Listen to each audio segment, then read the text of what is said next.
En el nombre de Allah, el misericordioso, el compasivo, que la paz y la misericordia de Allah sean con el profeta Muhammad, con su familia y seguidores hasta el día final. Assalamu alaikum wa rahmatullahi wa barakatuh.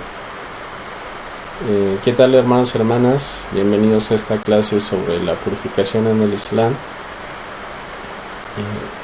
Tenemos dos maneras de ver esta clase. Una es de que estoy transmitiendo en vivo a través de Facebook, pero si se fijan en la transmisión viene un link.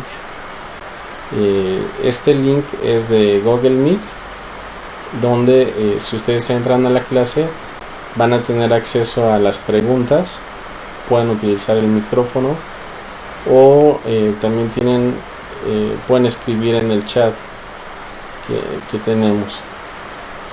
Entonces, ya sea que ustedes sigan por Facebook o a través de Google Meet, pues pueden estar a través de las dos maneras. Ok, pues sean bienvenidos y vamos a comenzar. Vamos a hablar sobre la purificación en el Islam. El hablar sobre la purificación en el Islam, sí, muchas veces la gente piensa que solamente se trata de la ablución o el prepararse para el rezo, pero encontramos que es un asunto muy importante, y voy a empezar a hablar sobre este tema porque hay un hadith que encontramos en Al-Muwatta, encontramos en Tirmidhi, Abu Daud, Nasai, que Yahya dice, así como lo relatan en Al-Muwatta, me relató de Malik, de Abdullah ibn Abu Bakr ibn Muhammad ibn Amr ibn Hazm. Escuchó a Urwa bin Zubair decir: yo fui con Marwan ibn al-Hakam y recordábamos sobre las cosas sobre las que tenías que hacer ablución. Urwa ibn Zubair era conocido, rahimahullah, era un tabi'in, o sea, él no conoció al profeta sallallahu alaihi wasallam, pero era nieto de Abu Bakr, era hijo de Asma, que era la hija de Abu Bakr radhiyallahu anhu, y era hijo de Zubair, que fue uno de los albriciados del paraíso. A Urwa se le conocía como uno de los 7 fuqahá de Medina, uno de los 7 sabios de la jurisprudencia en Medina. Y él, o sea, imagínense, era de las 7 personas que más sabían sobre la jurisprudencia islámica en la ciudad del profeta sallallahu alaihi wasallam. Y en el hadith dice que fue con Marwan a recordar sobre las cosas por las que tenían que hacer ablución. ¿Sí? Fue con Marwan sobre las cosas que tenían que hacer ablución. Marwan ibn al-Hakam era el emir de Medina. ¿Quién llegó a ser el emir de Medina? Llegó a ser el 4º califa de los omeyas en el Islam. Y Marwan era el primo sobrino de Uthman radhiyallahu anhu, del 3er califa de los musulmanes. Bueno, vamos a empezar de nuevo. Les decíamos, al hablar sobre la purificación es algo súper importante porque, como comentábamos, Urwa ibn Zubair, que él era uno de los 7 fuqahá de Medina, era de los que más sabían de la jurisprudencia en el Islam. Él decía que fue con el califa, ¿sí?, a recordar las cosas por las que uno perdía la ablución. Y este hadith lo vamos a recordar después. El califa, o sea, ahí en este caso Marwan era el emir de Medina, ¿sí? Y llegó a ser el califa después de los musulmanes. Esto nos sirve para que nosotros aprendamos que, subhanallah, la gente que dice yo ya sé, yo ya no necesito estudiar esto, ¿sí? Ya no es necesario que yo aprenda sobre la ablución, ya no es necesario que yo aprenda sobre las cosas básicas, ¿sí? Es para que tomemos en cuenta de que uno no debe tener la soberbia para estudiar, ¿sí? Entonces, aquí vemos como una de las personas que más sabían, ¿sí? Dice, va con el emir, que era el gobernante de los musulmanes en ese entonces en Medina, a aprender sobre los asuntos de cómo se pierde la ablución. Y después Marwan le dice que uno perdía la ablución si el hombre tocaba su miembro, y él responde que él no sabía eso. Entonces esto muestra también la humildad de una persona que no sabe. Y subhanallah, este hadith es una muestra de los modales que deben tener las personas que estudian sobre el Islam. Cómo nosotros debemos de ser humildes en aprender, en saber que tenemos que aprender, y cómo debemos de ser frente a las personas que nos están enseñando algo, decir, sí, yo no sé. O sea, reconocer que uno no sabe. Entonces, este hadith lo consideran como auténtico más de, muchísimos imam, más de 36 imam, ¿sí? Y con esto vemos de que un hombre no va a crecer hasta que no se beneficie de aquellos que saben más que él, o menos que él, o igual a él, ¿sí? Nosotros debemos de beneficiarnos de aquellos, de reconocer que hay gente que sabe mucho más que nosotros, y beneficiarnos de que nosotros nos podemos beneficiar de la gente que, aunque sepa menos que nosotros, nos podemos beneficiar de ellos. Y el decir no sé, y no hay ningún problema en decir no sé. Hay una historia de los salaf, que era Mohammed ibn Abu Bakr al-Razi. Él era un estudiante, estaba con su sheikh. Sí, se narra de que él estaba en una clase, estaba escuchando a un sheikh. Este sheikh le estaba enseñando, tocó un tema sobre la lengua, sobre el idioma. Y Mohammed bin Abu Bakr al-Razi, ¿sí?, le respondió. Y él dijo, yo sé que el madhab de Sibawayh es tal, y lo tengo escrito en un libro. O sea, dice, cuando yo le respondí esto al sheikh, el sheikh dijo, bueno, a ver, trae el libro. Y cuando trajo el libro, él, Mohammed bin Abu Bakr al-Razi, el sheikh, cuando vio el libro, le dijo, siéntate tú a dar la clase.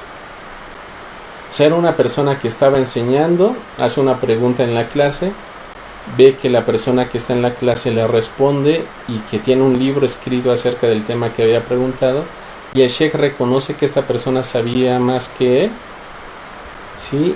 Y subhanallah, o sea, esto hace que reconoció su conocimiento y lo pone a dar la clase.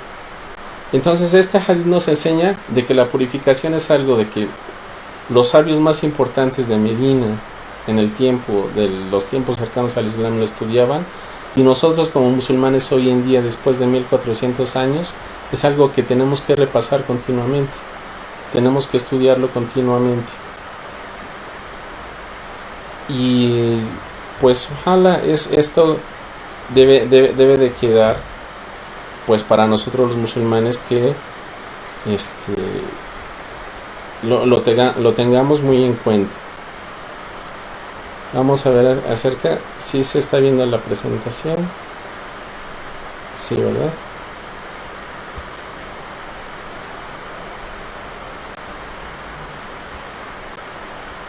Ok.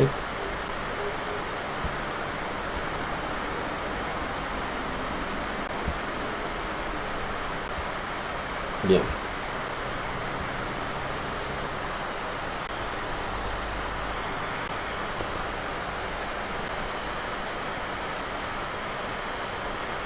¿Qué es la purificación?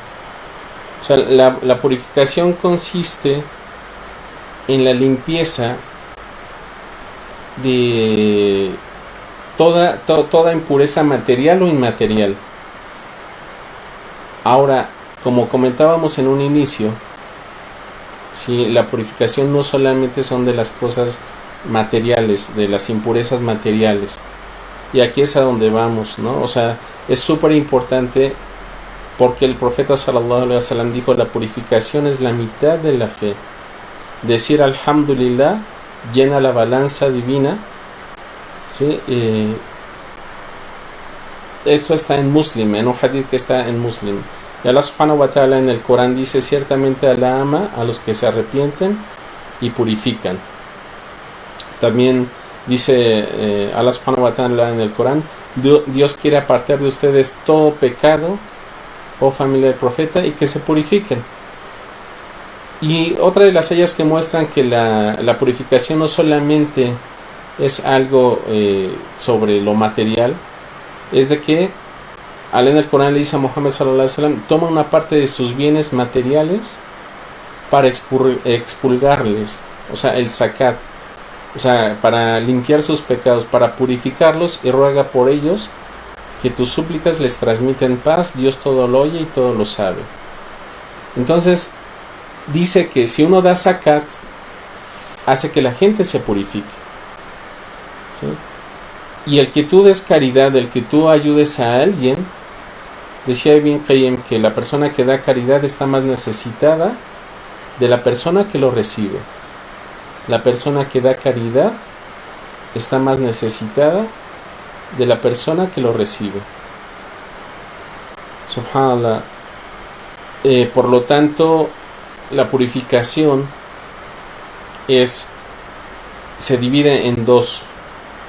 Primero, que nos debemos de enfocar en purificar nuestro interior. Y acerca de la segunda sura que se revela, ¿sí?, al profeta Muhammad sallallahu alaihi wasallam, al Muddathir, Allah subhanahu wa ta'ala le dice al profeta sallallahu alaihi wasallam: ya ayyuhal Muddathir, qum fa'andir, o tú que te arropas, levántate y advierte, wa rabbaka fakabbir, y a tu Señor engrandece, wa thiyabaka fatahhir, y purifica tus vestimentas, wa rujisa fahjur wa la tamnun tastakthir wa li rabbika fasbir, de lo abominable aléjate y no des esperando recibir más, ¿sí? No des esperando recibir más. Entonces es una orden que Allah subhanahu wa ta'ala da a su siervo, de que uno se debe de purificar.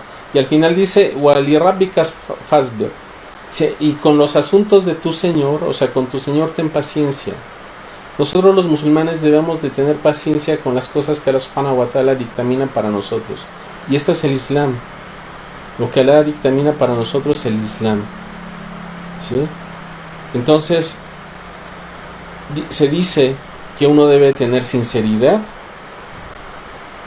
confianza en su Señor y certeza y yaqín. Sinceridad, confianza y certeza. Allah subhanahu wa ta'ala, acerca de la purificación del alma, jura por 10 asuntos en el Corán para que uno purifique su alma. Dice Allah en el Corán: wa shamsi wa duhaha wal qamari idha talaha, dice, por el sol y su claridad, por la luna cuando lo sigue, wa nahari idha jallaha, por el día cuando lo descubre, wal layli idha yaghshaha, por la noche cuando lo cubre, wa sama'i wa ma banaha, ¿sí? Por el cielo, cómo fue edificado, wal ardi wa ma tahaha, por la tierra, en cómo fue extendida, ¿sí? Wa nafsin wa ma sawaha, ¿sí? Por un alma y quien la modeló, fa alhamaha fujuraha wa taqwaha, que le infundió su rebeldía y su obediencia.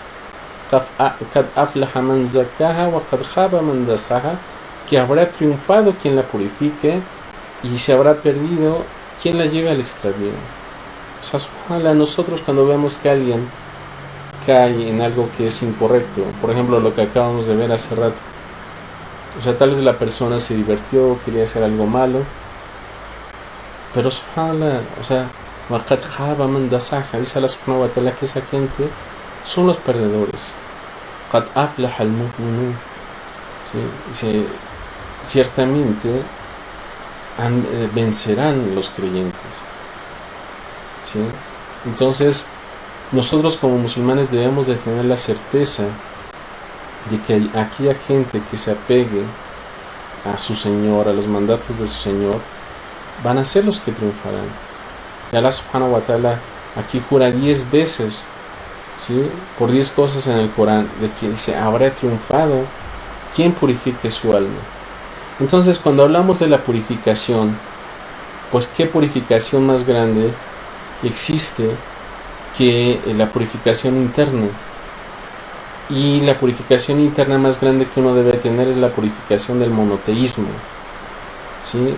Curar nuestro corazón, ¿sí? Con el monoteísmo, y curarlo de la idolatría, del politeísmo, de adorar a otro que no sea Allah subhanahu wa ta'ala. Allah en el Corán dice, oh creyentes, los idólatras son impuros, que no se acerquen a la mezquita sagrada después de este año, porque no hay un pecado más grande o no hay una impureza más grande que el politeísmo, ¿sí? Entonces, como es el pecado más grande dentro del Islam, se le considera como la impureza más grande que alguien puede tener en el corazón.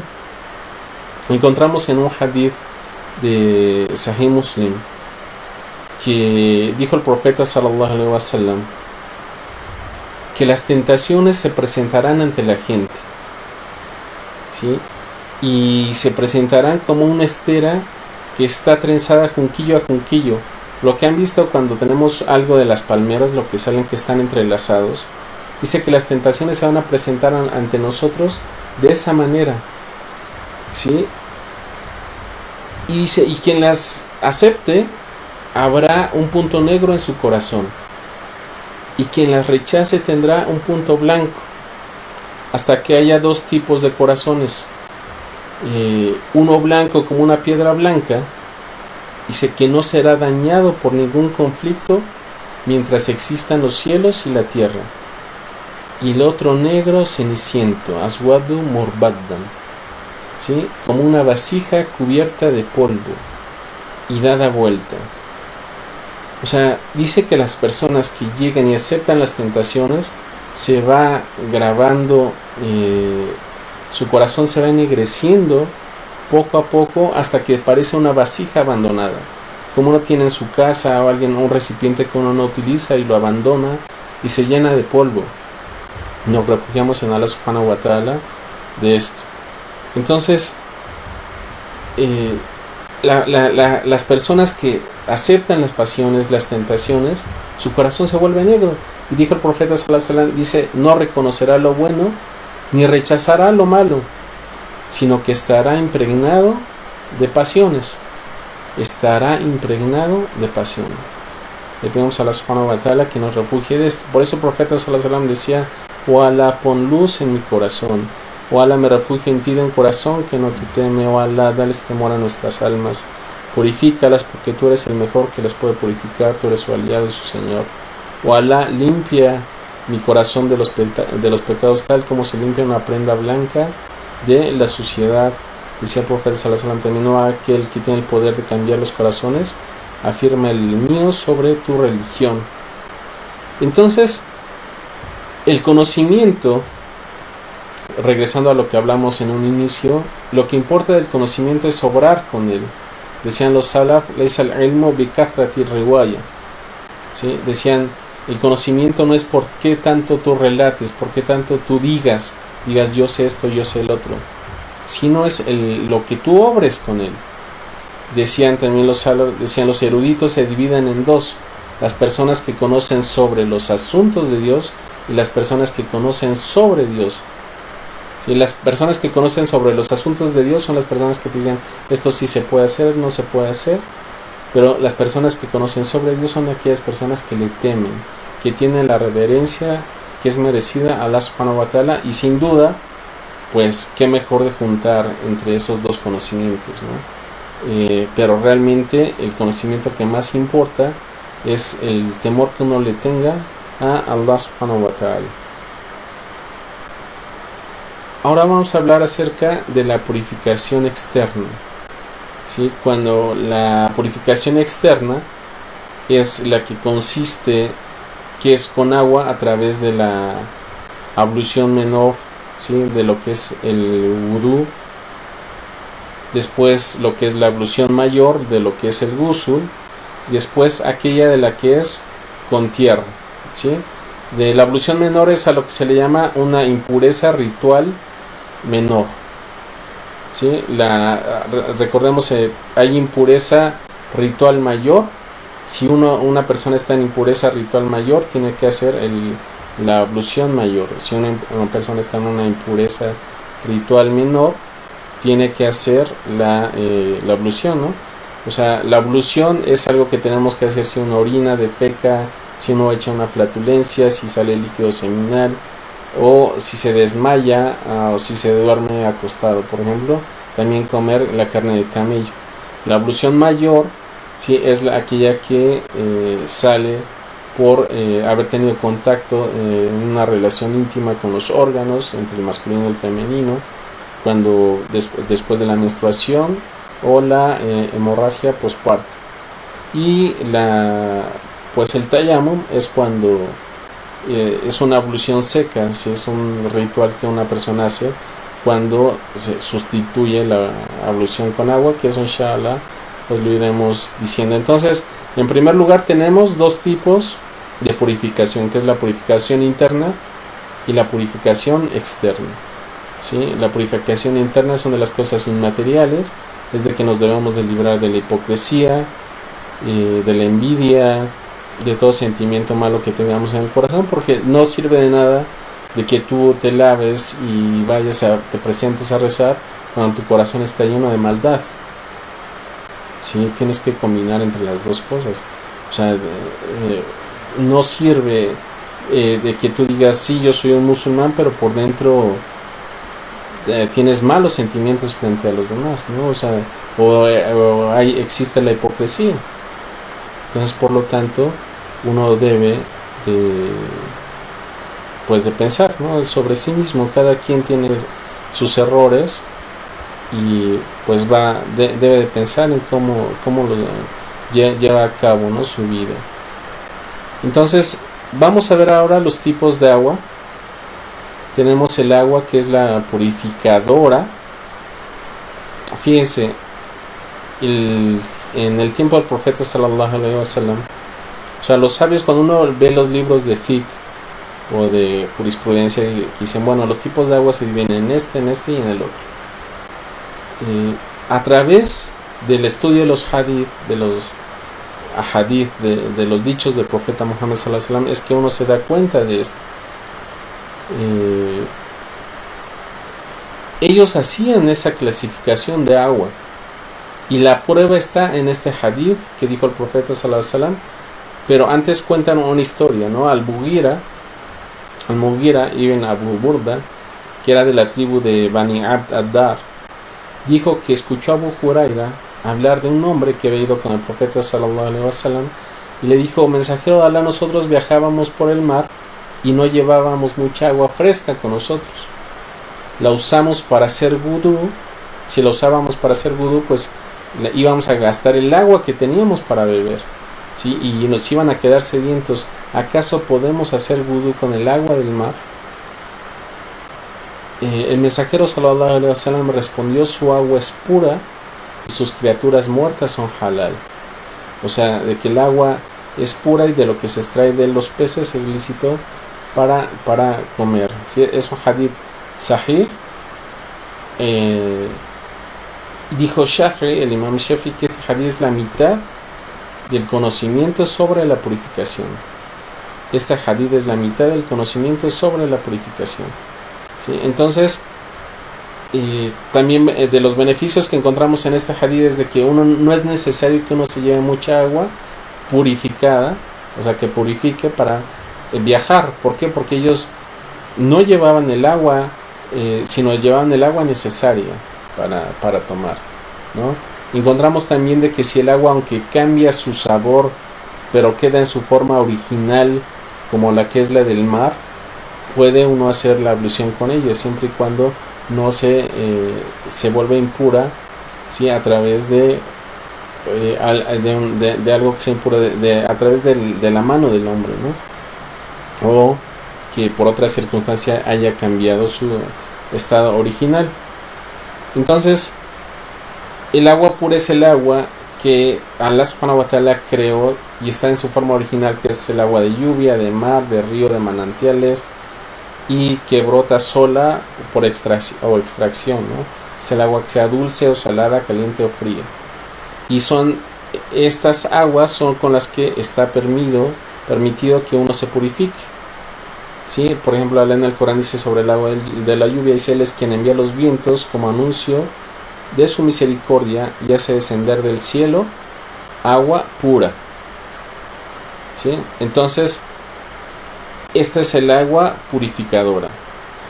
El segundo tipo de agua que nosotros tenemos es el agua pura, pero que no purifica. Respecto al agua anterior, esa agua uno puede hacer ablución con ella.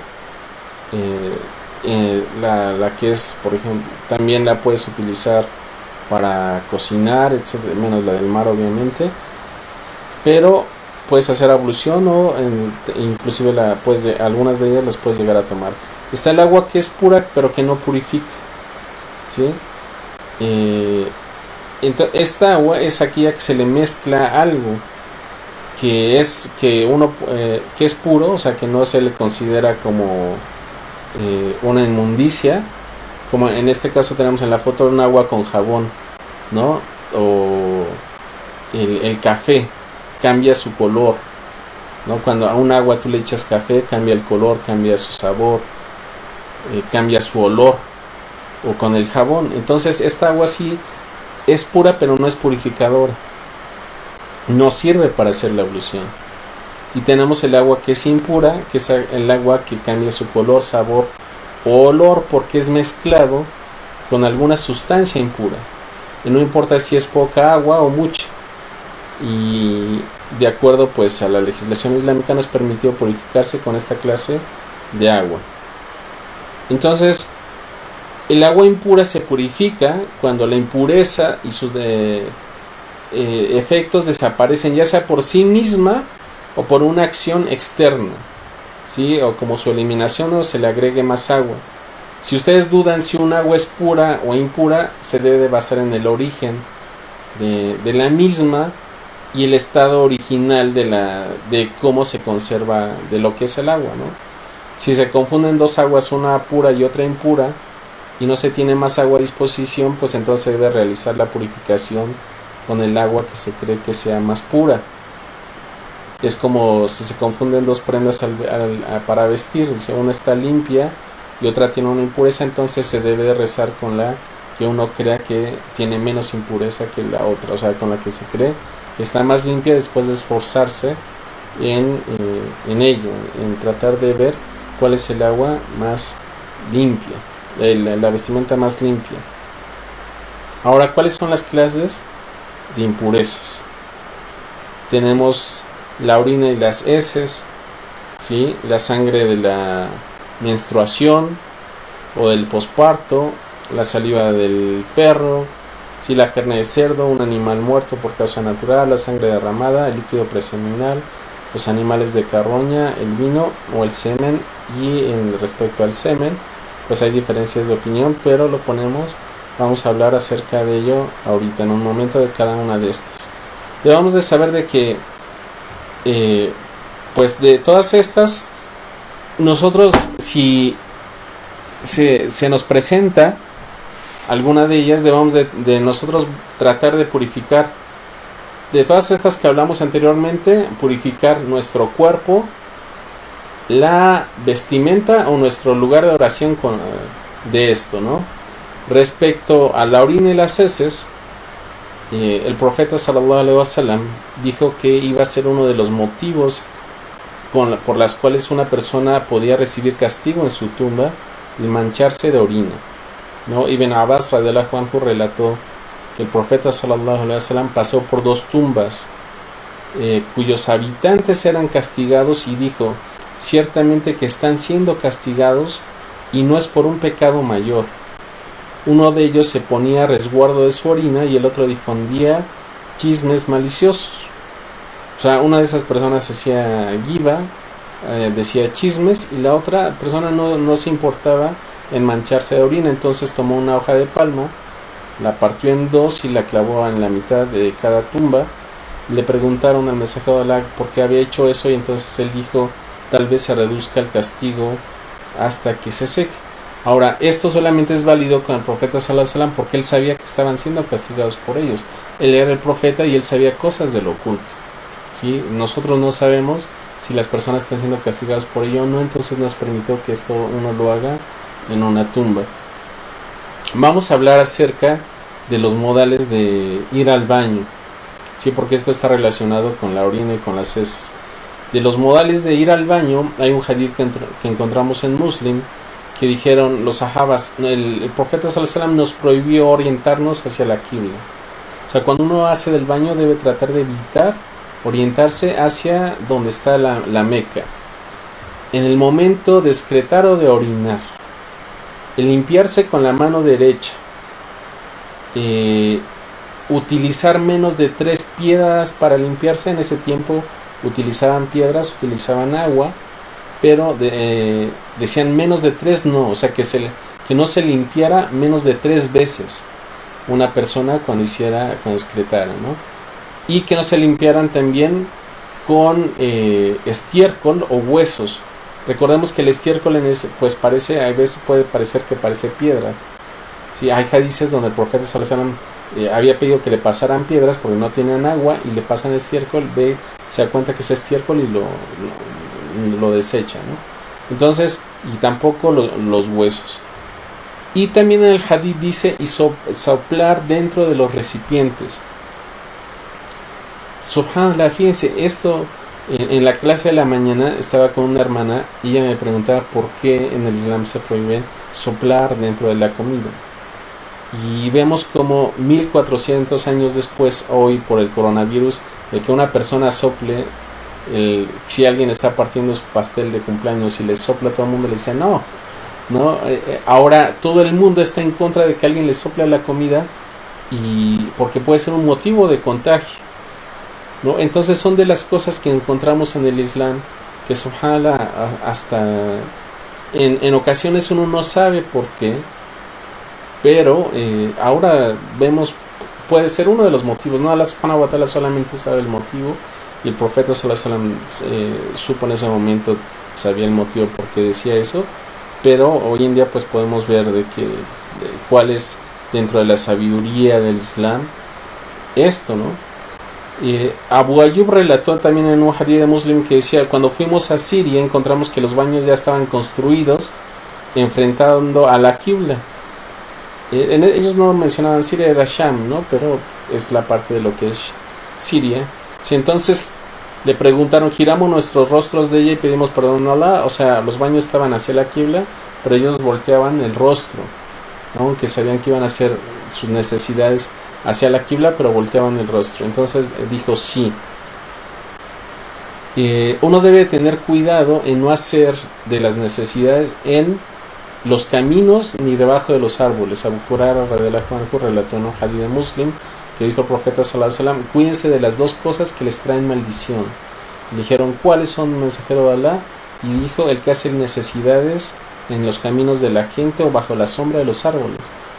¿Cuántas veces no hay gente que llega, puede estar en un viaje, encuentra un árbol para descansar, y imagínense si alguien hizo el baño ahí, pues se mancha, ¿no? Entonces, esto está en Muslim. También, uno cuando hace sus necesidades, esto muchos musulmanes no lo ponen en práctica y deben de saber que es lo mejor.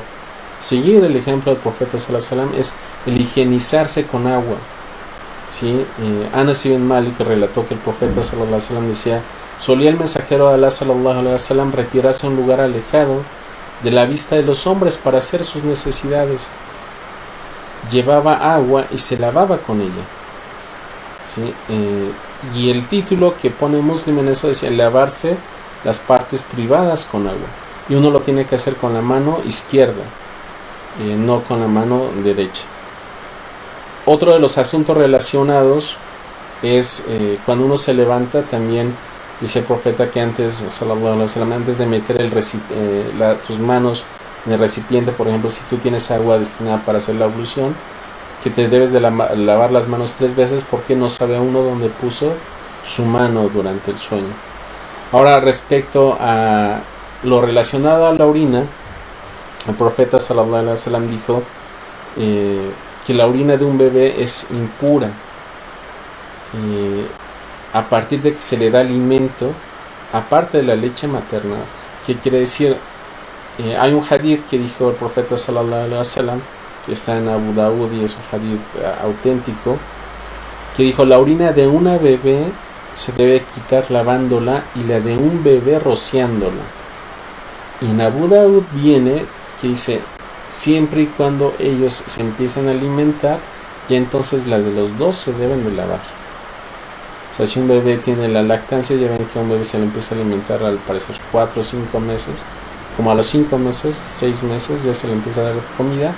En el momento que ya se le empieza a dar de comida, se debe de lavar la orina de los dos. ¿Sí? O sea, el hadith que se refiere al bebé y a la bebé es mientras cuando ellos no sean alimentados aparte de la lactancia. Respecto a limpiarse la orina o las heces de los zapatos, dijo el profeta sallallahu alaihi wasallam que simplemente bastaba hacerlo con tierra. ¿Sí? Cuando alguno de ustedes pise con su sandalia a un lugar impuro, la tierra lo purificará. Está en Abu Dawud, y también el Sheikh Al-Albani lo clasificó como un hadith auténtico. Y en un hadith encontramos de que si un lugar está también sucio de orina, hay un hadith muy famoso que se llama el hadith del beduino. Por eso en la imagen de la presentación está un beduino y está la mezquita del profeta sallallahu alaihi wasallam. Yo los invito, tengo en YouTube un video sobre un museo de la ciudad de Medina, donde allí la imagen de cómo construían una maqueta sobre la mezquita del profeta sallallahu alaihi wasallam y de la casa donde él vivía, que decían que se tardaron años. Me dijo el director del museo que se tardó, ahí en el video digo, no sé si como 10 años en hacer esa maqueta, porque querían hacerla tal cual como era el tiempo del profeta sallallahu alaihi wasallam. Entonces este hadith narra, lo narró Anas ibn Malik, de que el profeta sallallahu alaihi wasallam estaba en la mezquita, ¿no? Entonces estaba con sus compañeros y llegó un beduino y empezó a orinar en la orilla de la mezquita. Entonces toda la gente se exaltó. Imagínense cómo eran de celosos los compañeros del profeta y querían pues ir y castigar a esta persona. El profeta sallallahu alaihi wasallam, de sus grandes modales que tenemos, dijo: déjenlo. Si entró una persona a llenar de impureza la mezquita, el profeta sallallahu alaihi wasallam dijo: déjenlo. O sea, dejen que acabe. Imagínense si lo hubieran quitado, pues hubiera rociado más el lugar, hubiera sido el caos, ¿no? Y dijo el profeta sallallahu alaihi wasallam que rociaran, que vertieran sobre esa zona agua, ¿no? Un cubo de agua encima de la orina.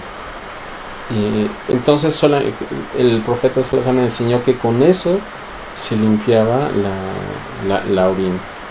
Entonces estas son las maneras de limpiar este tipo de impurezas.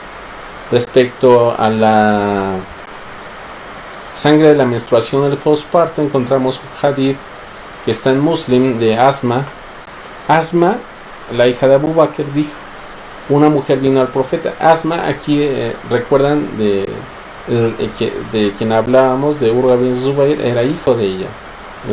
quien relata el primer hadith con el que empezamos la clase, él era hijo de ella, de Asma, hija de Abu Bakr, que Alá esté complacido de ambos. Dijo: una mujer vino al profeta sallallahu alaihi wasallam y le dijo: si la vestimenta de una de nosotras se mancha con la sangre de la menstruación, ¿qué hace con ella? Y el profeta sallallahu alaihi wasallam dijo que la desprenda, o sea, se la raspa y luego la refriegue con agua y enseguida que la lave. Y ya después de que haga eso, ya puede orar con ella, ¿sí? Entonces, esa es la forma de la sangre de la menstruación o del posparto. Ahora vamos a hablar acerca de la impureza de la saliva del perro. Dijo el profeta sallallahu alaihi wasallam en un hadith narrado por Abu Huraira, aquí el mensajero de Allah sallallahu alaihi wasallam dijo, ¿no?, la limpieza del utensilio que pertenece a alguno de ustedes después de que lo haya lamido un perro debe de ser lavado 7 veces. La primera de ellas utilizando tierra, ¿sí? Entonces, fíjense, esto también, ¿no? O sea, es una muestra de que esto solamente es cuando es un utensilio. O sea, si un perro llega y lame el pantalón o algo, esto no es necesario lavarlo con tierra. Eso se refiere a los utensilios. Y médicos contemporáneos afirman de que existen gérmenes y gusanos que están en los intestinos de los perros, que son diminutos, y que estos salen en el excremento y que se adhieren estos gérmenes a los pelos que se encuentran alrededor del ano del perro, y cuando los perros limpian este lugar con su lengua, los diseminan cuando ellos chupan algo, ¿sí? O sea, estos pequeños gérmenes pueden causar pues enfermedades, ciertas cosas. Entonces es por eso, subhanallah, que esto entra a la célula de la sangre, dicen que causan ciertas enfermedades, y solamente se hace esto con pruebas microscópicas. Entonces esto es otra de las pruebas que vemos como en el profeta sallallahu alaihi wasallam en ese entonces pues no iba a saber esto, ¿no? Y muestra pues las bondades que tenemos dentro del Islam, alhamdulillah, sobre las bendiciones que tenemos sobre el Islam. Acerca de los gatos, el profeta sallallahu alaihi wasallam dijo: no es impuro, constantemente se relaciona con ustedes. Y es un hadith también relatado en Tirmidhi y en los 4, sí, en Abu Daud también. Ahora, respecto a la carne de cerdo y el animal muerto por causa natural de la sangre derramada, encontramos el versículo del Corán, ¿sí?, que dice: no encuentro en lo que me ha sido revelado otra cosa que se prohíba comer excepto la carne del animal muerto por causa natural, la sangre derramada, la carne de cerdo porque es una inmundicia, y lo que haya sido ofrendado invocando otro nombre que no sea el de Dios porque es un pecado. Sí, entonces todo esto son inmundicias las cuales nos debemos alejar de ellas. Respecto al líquido preseminal, Ali radiallahu anhu dijo: yo era un hombre cuyo Mahdi, el Mahdi es como se le menciona así en árabe, dijo, salía con facilidad, y tenía vergüenza de preguntar al profeta sallallahu alaihi wasallam por qué Ali radiallahu anhu estaba casado con la hija del profeta sallallahu alaihi wasallam. Y aquí lo dice, debido a la posición de Ali, relató: yo tenía vergüenza de preguntar al profeta sallallahu alaihi wasallam sobre el Mahdi a causa de Fátima, porque él estaba casado con la hija del profeta sallallahu alaihi wasallam. Entonces le pedí al Miqdad que lo hiciera por mí, y él contestó: debe hacer la ablución. Y es un hadith que está en Bukhari y en Muslim.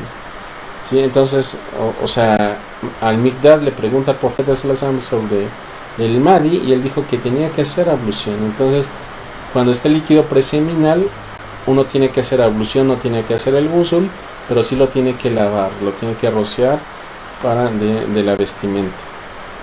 Respecto a los animales de carroña, también el profeta sallallahu alaihi wasallam prohibió comer o beber la leche de los animales que se alimentan de carroña. ¿Sí? En árabe esto se le llama yalala, ¿sí? Y es un término que se utiliza para los animales que se alimentan de la carroña. ¿Cuál es la carroña?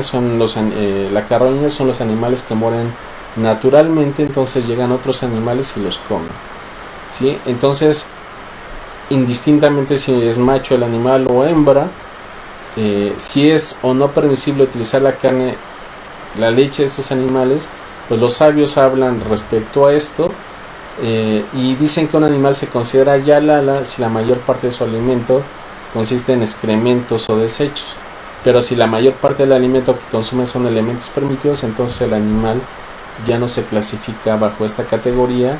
Dicen que, o sea, cuando este pasa a ser ya domesticado o que se alimenta de otras cosas, pues ya no se le considera de esa manera. Respecto al vino, pues dijo Allah en el Corán, dice: ustedes que creen, ciertamente el vino, los juegos de azar, los altares de sacrificio, las fechas adivinatorias son una inmundicia procedente de la actividad del Shaitán, apártense de ello para que puedan tener éxito. Respecto al semen, ¿sí? Hay diferencia de opiniones sobre si sí lo es o no. Imam Ahmed y Shafi'i decían que son de la opinión que es puro, ¿sí? Respecto a este hadith, ¿no? O sea, encontramos en esta hadith que Abdullah ibn Shihab relató: me alojaron en la casa de Aisha y tuve una polución sobre mi vestimenta, entonces la sumergí en agua. O sea, él empezó a lavar su vestimenta y vio una sirviente de Aisha radhiyallahu anha y le comentó a Aisha esto. Entonces ella me dijo, dice: ¿qué te ha llevado a hacer esto con tu ropa? Y le dijo: tuve un sueño húmedo anoche, un sueño erótico. Y él dijo: ¿encontraste algo en la ropa? Respondí: no. Dijo: si hubieras encontrado algo, deberías lavarlo. Si yo encontraba algo en las ropas del mensajero de Allah sallallahu alaihi wasallam, lo sacaba raspándolo con mis uñas. Entonces, pues lo mejor es limpiarlo, ¿no? O sea, si uno encuentra algo de esto, pues lo mejor es limpiarlo. Y en resumen, si uno duda de si algo es impuro o no, el origen es que es puro. ¿Por qué? Porque el origen de todas las cosas es de que son puras, excepto las que encontramos de que Allah o el profeta sallallahu alaihi wasallam dijo que eran impuras. O sea, el origen de esto, de lo que no he mencionado, el origen de todo lo demás es de que es puro, porque la mayoría de las cosas son puras, ¿no? Esa es una ley dentro del fiqh. Ahora, si sabes que algo es puro y después dudas si está puro o no lo está, ¿sí? Es puro. Hay algo que se le llama, que dice que la certeza prevalece sobre la duda, ¿no? Si tú sabías que algo está impuro y después dudas si se purificó o no, entonces su origen es de que es impuro, y porque tú tenías la certeza de que era impuro. O sea, tú de lo que dudas no es sobre la certeza que tenías antes, sino de lo que vino después. Entonces, cuando tú dudas de lo que viene después, permanece sobre su origen. Si tú sabías en origen que era puro, permanece como puro.